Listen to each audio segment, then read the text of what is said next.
పంచవలసిన 17 ఏనుగులు. శ్రీవారే భద్రగజారుడునై ఇవి పంచడానికి ఏం చేశారనుకోండి, మీకు అభ్యంతరం ఉంటుందా? ఉండదు. శ్రీవారి ఏనుగులు మీ వాటిలో కలిపారనుకోండి, మీకు అభ్యంతరం లేదుగా? లేదు, చేర్చడానికి వీల్లేదు. పంచవలసినవి 17. పంచబడేది కూడా 17 స్వామి.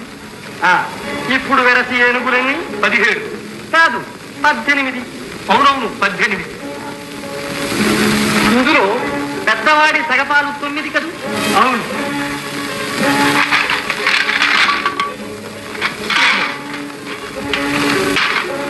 రెండవ వాడి 3వ వంతు 6.